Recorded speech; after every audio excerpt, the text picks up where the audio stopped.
Bienvenidos a un nuevo programa en la radio y televisión del Senado. Estamos en el Congreso Nacional, en la sede de Santiago, para conversar con el senador de la Democracia Cristiana y presidente de esta entidad, Ignacio Walker. Senador, muchas gracias por acompañarnos. Lo primero es lo relativo a su salud. Esta es la primera entrevista que hace en el canal del Senado después de este episodio que mantuvo preocupado a la opinión pública en general. Bueno, muchas gracias Juan Guillermo en primer lugar por esta entrevista. Saludos a los televidentes. Bueno, y aquí estamos anticoagulados. Tenemos un coágulo, hay una trombosis, una embolía pulmonar, pero creo que lo peor ya pasó, espero. Y esto es un tratamiento de un año, en fin. Bueno, esto es un viejo tema de los vuelos largos, que uno lee de repente que a uno, no sé, de 500.000 o de 1.000.000 le ocurre algo. El tema de los coágulos me pasó a mí en un viaje de Nueva York a Santiago hace un mes. Pero afortunadamente estamos bajo tratamiento y espero que en recuperación. Por lo tanto, es bueno a lo mejor a la gente darle algún consejo en esos vuelos largos. Que cuando ande en avión estire la pata y haga así con el pie varias veces. Esa es la fórmula. Me parece muy bien. Es bien barata. Estamos a pocos minutos, Ignacio, de que ustedes dieron una conferencia en los jardines del Congreso relacionada con la agenda social. Un tema muy delicado respecto al cual la oposición ha sido bastante estricta en cuanto a negarle al gobierno la posibilidad de seguir adelante con algunos proyectos emblemáticos para el gobierno, postnatal, 7%, salario familiar. ¿Cuál es la posición hoy de la... Mira, Juan Guillermo, la posición de la concertación y de la oposición es muy clara. Primero, vamos a apoyar todo aquello que vaya en bien del país. Me explico. En el primer año de este gobierno, y ya se lo quisiera otro gobierno, aprobamos todos los proyectos, salvo uno, que votamos en contra, el proyecto primitivo sobre el royalty, que era un proyecto reguleque, como se dice ahora. Y gracias a que lo votamos en contra, hicimos una muy buena negociación, que debieron un buen proyecto de ley, que fue aprobado, sobre el royalty. El ministro del Interior, Rodrigo Ginspeter, cuando votamos en contra, nos trató de antipatriotas. Un proyecto votado en contra en un año. Esa es una oposición obstruccionista. Entonces, ¿qué es lo que vemos hoy día? Segundo lugar, una especie de carrera frenética, un hiperactivismo legislativo del gobierno, casi al borde de la histeria, porque el 21 de mayo en algunos días más, y quieren sacar entre gallo y medianoche un proyecto sobre el postnatal que es tan importante, respecto al cual estamos de acuerdo, si fue parte de la propuesta de Sebastián Piñera y Eduardo Frei. Tercero, lo que no queremos es una agenda social con letra chica. Alguna autoridad tengo porque yo inventé el concepto de letra chica en mayo-junio del año pasado. ¿A qué se refiere exactamente el concepto de letra chica? Muy sencillo. El gobierno anunció eliminación del 7% de los pensionados. Todos lo escuchamos en la campaña. Después, el 21 de mayo dijo gradual y acotada. Y ahora cuando vemos el proyecto, Juan Guillermo, esto es bueno que la gente lo sepa. La única eliminación del 7% que hay es a los mayores de 75 años. Y a las pensiones inferiores, escúchenlo bien, a 127.000 pesos. Eso es todo lo que se elimina. O sea, queda casi 1 millón de jubilados que no van a recibir ningún beneficio. Segundo, extender el postnatal de 3 a 6 meses, ¿de acuerdo? Pero cuando vemos el proyecto de ley del gobierno, baja el tope de 66 UF a 30 UF, unos 660.000 pesos, con lo que deja de beneficiar a la clase media. Y lo peor, aumenta una cobertura que es casi un chiste. Solo al 20% de menores ingresos, que tampoco es el 20%, porque cuando uno ve la letra chica de la letra chica, es menos que el 20%. Entonces nosotros, ¿qué decimos? Postnatal para todas las mujeres trabajadoras, una cobertura por lo menos del 60% de menores ingresos. Tercero, ingreso ético familiar. Todos lo escuchamos clarito. El presidente anunció un ingreso ético familiar de 250.000 pesos para una familia de 4. ¿Quién nos ofrece esta asignación social? Porque ni siquiera fue ingreso ético familiar del gobierno. 150.000 pesos. En eso estamos, para 4 personas. Entonces, todavía ni siquiera ingresa el proyecto tal, como tal, de ingreso ético familiar. Entonces, esa es la letra chica. Borrar con el codo lo que se escribe con la mano. Mucho anuncio, mucha parafernalia mediática, mucha puesta en escena. Y cuando uno lee el proyecto, en la letra chica, no es tal. Ahora, la opinión pública sabe que hay muchos proyectos que ingresan al Parlamento para su discusión y que, en definitiva, una vez aprobada la idea de legislar, pueden perfeccionarse y ser perfectibles e incorporar elementos como lo que señala el senador. Y por otro lado, también ha conocido de posiciones como la que ha planteado el senador Frey, en cuanto a que el gobierno no hay que aceptarle, si es que determinado proyecto no se aprueba en la forma que ellos señalan, no hay que aceptar el resto. Aparece como una suerte en fin, de tratar de no ayudar en este predicamento que es legislar. Mira, Juan Guillén, si el gobierno quiere entrar un proyecto del postnatal y nos dice, mire, tómelo o déjelo, nosotros ganamos, así que usted tiene que aprobar. Así no funciona la democracia, así no se gobierna, así no se legisla. Distinto fue el ministro Lavín en el proyecto de educación. Yo fui artífice de un proyecto de reforma educacional que aprobamos después de un año de trabajo del ministro Joaquín Lavín. ¿Por qué? Porque estuvo dispuesto a negociar, estuvo dispuesto a ceder, él presentó una propuesta, presentamos una contrapropuesta, nos sentamos en una mesa de acuerdo sin urgencia, porque el gobierno quiere que votemos ahora. El tomar o dejarlo se refiere a la imposición de urgencia por parte del gobierno. Primero. Y segundo, el contenido. El gobierno dice, este proyecto es bueno, apruébenlo o rechácenlo. Y le exijo que lo aprueben. Así no funciona la democracia, ¿no? Entonces, por eso, el tema del royalty, ¿por qué negociamos? Porque fuimos capaces de votar en contra un proyecto inicial, que el gobierno insistía que íbamos a pagar costos tremendos, que en la reconstrucción no pagamos ningún costo. La gente se dio cuenta que ese royalty estábamos regalando a la gran minería del cobre franquicias que no tenían. Gracias a que votamos en contra, hicimos una negociación y terminamos en un muy buen proyecto. Entonces, la verdad es que yo creo, Juan Guillermo, que este gobierno, una vez más, falla en la política. Yo creo que la economía está bien, pero la política está mal. La política está muy mal. Aquí falta capacidad política. ¿Quién articula la relación entre el gobierno y la oposición? El presidente de la República no, porque vive dedicado a ordenar a los suyos. Senadores y diputados díscolos, que hablan de autogoles. Ese término lo acuñaron senadores y diputados del gobierno, no nosotros. Entonces, el presidente no interactúa con la oposición. El ministro del Interior, Rodrigo Ginspeter, brilla por su ausencia. ¿Cuándo ha articulado la relación del gobierno y la oposición? Nunca. Entonces, ¿quién hace política en este gobierno? ¿Quién articula la relación entre el gobierno y la oposición? Nadie. Ahora, el estar en una posición un poco estricta respecto de temas de carácter social, característica propia de la concertación. La concertación, en alguna medida, si algo realmente consolidó, fue el establecer una buena agenda social durante los últimos gobiernos. Sin embargo, hoy día aparece frente al gobierno actual una oposición que da la espalda, independiente de la calidad o no del proyecto de ley, pero aparece la concertación en una posición contraria a beneficio de carácter social. No, eso no es así. ¿Por qué? ¿Qué ofrece el gobierno? Una agenda social con letra chica. ¿Qué hemos propuesto nosotros? Una verdadera agenda social sin letra chica. La diferencia entre esto y esto son cientos de millones de dólares y cientos de miles de personas. Te insisto, en la propuesta del gobierno del 7% hay casi 1 millón de jubilados que no tienen beneficio. ¿Por qué? Porque tienen pensiones superiores a 127.000 pesos. Imagínate. No, está bien. Entonces, ¿dónde está la intransigencia nuestra? ¿Dónde está el obstruccionismo? Hemos aprobado todos los proyectos que el gobierno nos ha pedido en el año. Todos los recursos para la reconstrucción. Nos pidieron 300 millones de dólares para la reconstrucción, el royalty. Aprobamos 1.200. Hemos votado un proyecto en contra en un año. Eso es obstruccionismo. Entonces, ahora queremos una verdadera agenda social. Y queremos a la gente decirle, este proyecto de postnatal de 7% de ingreso ético familiar, que se presenta como una gran cosa, no es una gran cosa. Y usted, la inmensa mayoría, queda fuera de los beneficios. El presidente habló de perro al hortelano, que no comió ni dejó de comer. O sea, no comió su oportunidad, no aprobó proyectos de esta naturaleza y, sin embargo, hoy día tampoco quiere que se establezcan, digamos. Bueno, pero nosotros le hemos entregado nuestra propuesta al gobierno. ¿Cómo va a reaccionar el gobierno? ¿Se va a abrir una conversación? O como cuando le entregamos un proyecto de ley sobre la Agencia Nacional de Reconstrucción, redactado, en marzo abril al ministro Ginspeter, con nuestros votos prometidos.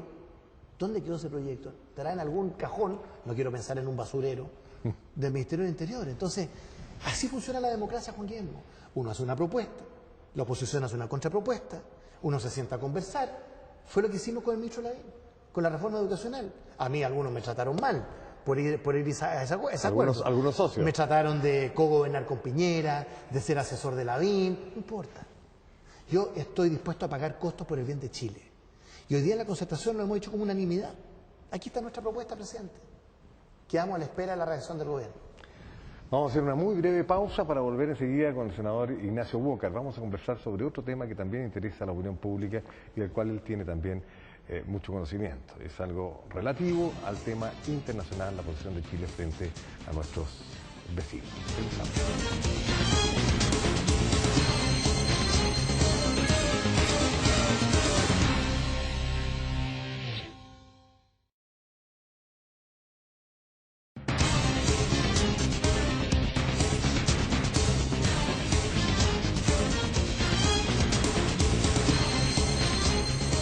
Estamos de regreso en la red de televisión del Senado, estamos conversando con el senador Ignacio Walker. Hemos hablado de los temas de la agenda social, pero también nos interesa, senador, como país, creo que estamos preocupados como población, diría yo, ante esta situación que está viviendo Chile respecto de Perú. Hemos conocido últimamente la situación del reconocimiento de Perú, de los tratados del 52 y 54 con Ecuador para Chile, apareció como un buen... diría un buen signo, una buena señal, porque estaría reconociendo algo que nos beneficia.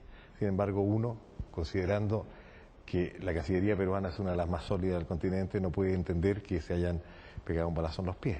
¿Cómo o qué alcance le da usted a ese reconocimiento de Perú, a este tratado con Ecuador?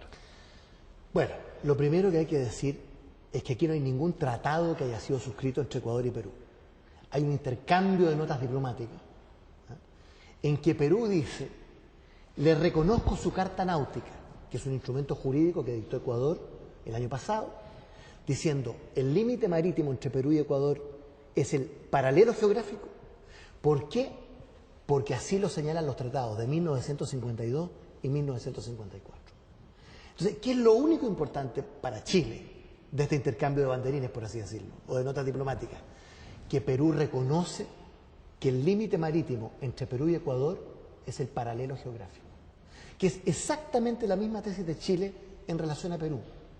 Entonces, Perú se está enredando, Juan Guillermo. ¿Por qué? Porque está dando muchas explicaciones. ¿Cómo le explica a la comunidad internacional y a la Corte Internacional de Justicia? Que le dice, sí, Ecuador, este es el límite marítimo, el paralelo geográfico, y no a Chile, cuando es el mismo tratado, suscrito por Ecuador, por Perú y por Chile, el 52 y el 54. Y cuando uno empieza a dar muchas explicaciones, uno debilita la propia posición. Quien explica se complica. Eso. Se complica. Y lo único que hay que tener claro, Juan Guillermo, es que el Perú, nunca lo olvidemos, construyó artificialmente un caso. ¿Cuándo Perú le dice a Chile, no tengo límite marítimo con usted? El año 2000. Una nota diplomática que nos envía diciendo, ¿sabe qué? No tengo límite marítimo con usted. Y durante 53 años, Perú había sostenido que sí tenía límite marítimo con Chile. Y nosotros seguimos sosteniendo que tenemos límite marítimo con Perú y que es el paralelo geográfico. Mientras conversamos aquí hoy, cuando cruza un barco, una embarcación de Perú a Chile y cruza el paralelo geográfico, es apresado, multado, después se le devuelve porque son unos caballeros. Pero te quiero decir, estos tratados del 52, del 54, un decreto del Perú del año 47, que dice lo mismo, las actas bilaterales del 68, del 69, bueno, toda la historia hasta el año 2000 es que teníamos, y nosotros decimos, tenemos un límite marítimo que está dado por el paralelo geográfico. Entonces, nada nuevo bajo el sol. Estas son jugarretas de Torre Tagle que nada modifican la sólida posición chilena. Esto no es un tema de gobierno. La política exterior es una política de Estado. Aquí no hay derecha o izquierda, gobierno o oposición. Aquí estamos todos detrás del presidente de la República. Yo soy presidente de un partido de oposición que en su calidad de jefe de Estado conduce la política exterior. Ahora, siempre se ha señalado que el someter los asuntos a la Corte Internacional de la Haya y reviste un cierto grado de peligro por esa tendencia natural de esta Corte de actuar salomónicamente. Y la posición salomónica de la Haya es una posición mala para Chile, porque es perder algo que hoy día ya tiene ganado. Bueno, pero la Corte Internacional de Justicia tiene que fallar conforme a derecho. Y el derecho es muy sólido en favor de Chile. Cierto que en la práctica a veces adopta criterios de equidad, ¿no? Lo que tú llamas salomónico. Pero la verdad es que yo confío en que la Corte va a fallar conforme a derecho y que va a establecer tres cosas. Uno, vigencia de los tratados del 52 y el 54. Dos, existencia de un límite marítimo entre Chile y Perú. Y tres, que ese límite marítimo es el paralelo geográfico. Esa es la posición de Chile, esa es la posición histórica de Perú hasta el año 2000, esa es la posición de Ecuador hasta el día de hoy, esa es la posición de Colombia y esa es la posición de Panamá. O sea, el límite entre Panamá y Colombia es el paralelo geográfico. Entre Colombia y Ecuador, el paralelo geográfico. Entre Ecuador y Perú, reconocido ahora por Perú, el paralelo geográfico. Y Perú y Chile, el paralelo geográfico. Y el último, algunos señalan arrebato de Bolivia, llevar el tema también, digamos, a una jurisdicción de carácter internacional en circunstancias que había bastante avance en esta posición entre ambos países. Bueno, yo creo que Bolivia está equivocando el camino. Bolivia no tiene un derecho de salida soberana al Océano Pacífico, tiene una aspiración, que es muy distinto. Y cuando uno tiene un derecho, va a la Corte, que no es el caso. Cuando uno tiene una aspiración, va a la vía diplomática. Para eso están las cancillerías, para eso están los jefes de Estado. Y hemos ido construyendo una agenda bilateral con Bolivia durante muchos años, muy rica, muy interesante. Los 13 puntos, la agenda sin exclusiones, que adoptamos en el año 99, entre Perú y Bolivia, en Algarve, Portugal. Entonces, la verdad, yo entiendo la impaciencia, entiendo su aspiración, pero yo creo que equivoca el camino, porque obviamente cuando uno modifica su constitución, que es lo que hizo Bolivia hace un año, e incorpora la reivindicación marítima, eso no tiene efecto respecto de terceros. Las constituciones rigen internamente, no externamente. Pero Chile va a seguir como mono porfiado, porque eso es nuestra vocación, avanzando en todo aquello que signifique la más plena integración con Perú, con Bolivia y con Argentina. Se ha señalado por algunos observadores internacionales que Chile tiene en materia de Cancillería, en materia de relaciones exteriores, una posición muy legalista, que algunos valoran, digamos, pero otros señalan que el exceso de legalismo como que invade la posibilidad de actuar políticamente, algo que en materia nacional el senador le señala como una falla, digamos, al actual gobierno. En materia de Cancillería se señala que Chile no se maneja políticamente bien respecto de sus vecinos, al menos respecto de la posición internacional con sus vecinos. Habiendo estado en Cancillería, conociendo muy a fondo el tema internacional, ¿qué podrías decir respecto a la posición de Chile frente a su entorno internacional? Mire, primero, Juan Guillermo, la diferencia entre la barbarie y la civilización es el derecho. Sin duda. Es el imperio del derecho, el imperio de la ley. ¿Qué es el derecho internacional? Es el derecho de los tratados.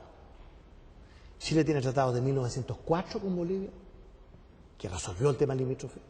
1929 con Perú, que resolvió el tema limítrofe. 1881 y 1984 con Argentina. Hemos tenido los 20 mejores años de los últimos 100 años en nuestra relación con Argentina. Con apego al derecho, por cierto, 5.000 kilómetros de frontera y nunca hemos tenido una guerra. ¿Esa es buena diplomacia o mala diplomacia? ¿Es buena política o es mala política? Claro que es buena. ¿Que hubo que pagar costos en algún momento? Sí, la Patagonia, a fines del siglo XIX, perdimos Laguna del Desierto en un tribunal arbitral. Entonces, ¿es una virtud o un defecto el apego al derecho? Claro que es una virtud. Ahora, junto con el apego al derecho está la política internacional, está la diplomacia. Defender la posición chilena con serena firmeza, siempre firme.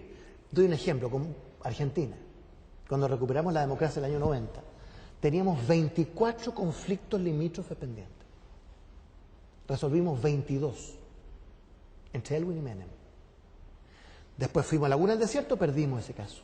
Y el último, ni siquiera un problema de límite, es un problema de demarcación en los campos de hielo sur, entre el monte Fitzroy y el Cerro Murallón. ¿Por qué es difícil la demarcación? Porque es un campo de hielo. Y eso es lo único pendiente. Con Argentina, que estamos, y tuvimos el tema del gas, siempre hay problemas, ¿no? Pero Chile tiene una vocación de integración, con Argentina, con Bolivia y con Perú. ¿Y hay una clara política de Estado respecto de la oposición internacional? Absolutamente, absoluta. Aquí no hay gobierno-oposición. Aquí no hay derecha o izquierda. Chile tiene una continuidad jurídica a través de la historia. Apego al derecho. Velamos todos por el interés nacional. Eso va más allá de las banderías políticas. Y ahí estamos. Yo soy presidente de un partido de oposición. Jamás haría oposición al gobierno con la política exterior. Senador, y yendo al último punto, en su calidad de presidente de un partido de oposición, ¿cómo va su relación con sus socios de la Concertación y cuán fácil o difícil ha sido realmente mantener esta integración que era muy clara desde los 90 a la fecha, pero que no ha sido tan clara en el último tiempo? Mire, la Concertación entra en una tercera etapa. La primera fue la Concertación por el no. Y ganamos, nos fue bien, ganamos en el plebiscito, elegimos a Elwin. Se acabó la Concertación por el no. Después fuimos a la Concertación por la democracia, 20 años. Gobernamos con 4 presidentes, Elwin, Frey, Lago, Bachelet.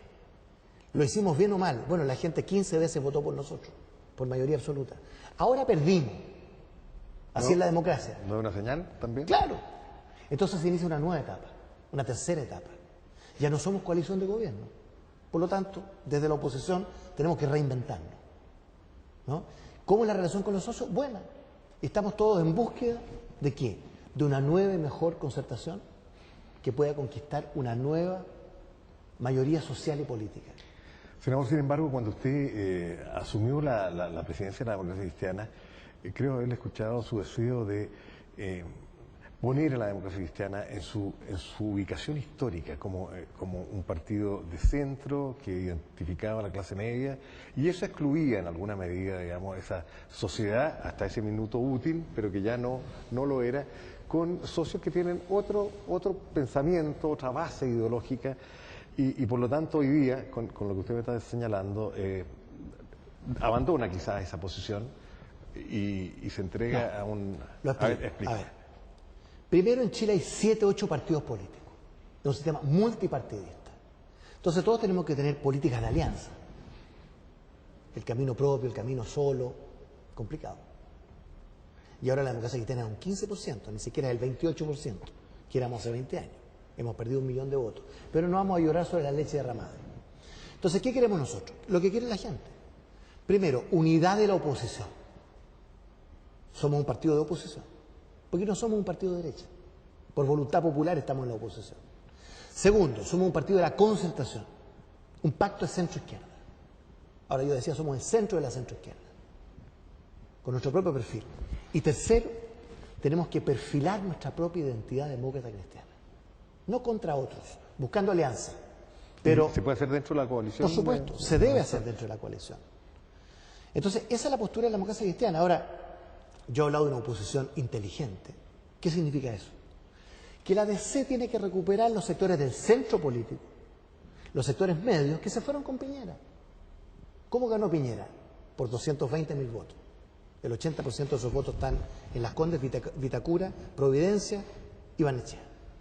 Pero muchos lo atribuyen precisamente al hecho de que en la campaña Eduardo Frei, en vez de tratar de capturar a ese sector que le era propio, se izquierdizó, tratando de plantear un... Las explicaciones, ¿y no es una señal? Digamos, las explicaciones pueden ser muchas, pero lo cierto es que Piñera, el piñerismo, la centroderecha, nos quitó partes de ese centro político y de esos sectores medios que nosotros habíamos representado. ¿Qué tenemos que hacer como oposición inteligente? Recuperarlo. ¿Quién los va a recuperar? ¿El PS, el Partido Comunista? No, nosotros, los demócratas cristianos. Entonces, por eso yo he dicho reiteradamente, y lo reitero aquí, no podemos izquierdizarlo. De repente dice ampliar la concertación. ¿Qué significa eso? Izquierdizarla. Y regalarle el centro político y los sectores medios al piñerismo y a la centro derecha. Yo no estoy dispuesto para eso. Entonces, ahí está el arte de la política. Como tú eres oposición, eres parte de la concertación, porque no se puede caminar solo en este mundo, cuando hay 7 u 8 partidos, pero perfilando un proyecto demócrata cristiano de futuro. Eso fue el MAR, el Movimiento Amplio por la Renovación, que nos llevó a muchos de nosotros a encabezar esta directiva. Yo soy parte de un equipo con este Movimiento Amplio por la Renovación. Y estamos muy contentos, hemos hecho muchas cosas. Formación, por ejemplo, que no es noticia. 1.200 jóvenes vamos a formar este año. La Escuela de Formación Sindical Manuel Bustos Huerta, que parte ahora, para dirigentes sindicales. La doctrina, los valores, la ética. Es una inversión de 10, 15 años. No tiene calculadora del punto de vista electoral. Y junto con eso prepararnos, por supuesto, para la elección municipal. Finalmente, Manuel Bustos, María Rosa, dirigente emblemático de la democracia cristiana, hoy día ya no están. hay una brecha, hay un nicho, hay algo que queda vacío en esa tarea. Ha sido muy emocionante estos días. La pérdida irreparable de nuestra amiga, camarada, dirigente sindical María Rosa, que fue diputada, que justamente reemplazó a Manuel Bustos cuando murió Manuel Bustos el año 99, hace 12 años. Entonces, ambos, que tuvieron esa capacidad para ser dirigentes políticos, partidarios, demócratas cristianos y dirigentes sociales, sindicales, dejan un vacío, sin duda. ¿Cómo queremos llenar ese vacío? Que su testimonio de Manuel Bustos, de María Rosa, se multiplique, ¿no? Y pueda ser seguido por gente joven, que es la gente a la cual le estamos hablando, que estamos convocando, que estamos escuchando. Entonces, ¿hay un vacío? Sí, pero su testimonio, su legado es tan potente que tenemos que pasar ese bastón de relevo a una nueva generación de dirigentes sindicales, como Juan Holguín. ¿Quién es Juan Holguín? Un dirigente sindical de 36 años de la División Andina de Codelco, que acaba de ser elegido como uno de los 15 directores de la Federación de Trabajadores del Cobre. 4 de los 15 son demócratas cristianos. José Luis Ortega, presidente nacional de la Confederación Nacional de Trabajadores del Comercio, establecido. Tremendo dirigente. Tantos otros en el campo, ferroviario, en el sector privado. En fin, tenemos una camada. Luis de Stefani, presidente del sindicato Banco Estado. Tenemos una camada de dirigentes sindicales notables, ¿no? Y queremos ser el partido de los jóvenes y los trabajadores. Volver a serlo, sin nostalgia, con sentido de futuro. Y ahí estamos. Muy bien, senador, le agradezco mucho la gentileza que ha tenido de conversar con nosotros acá en la red de televisión del Senado. Yo lo insto a que se cuide, no le eche solo la culpa a los vuelos largos. Sí, a los vuelos largos, porque dicen algunos que es exceso de trabajo. Bueno, uno no para en esta pega, pero yo no me quejo. Muchas gracias, Juan Guillermo. Muchas gracias. El senador Ignacio Walker ha estado en la red de televisión del Senado. Ustedes muchas gracias por su compañía y estamos en contacto en cualquier minuto. Hasta pronto.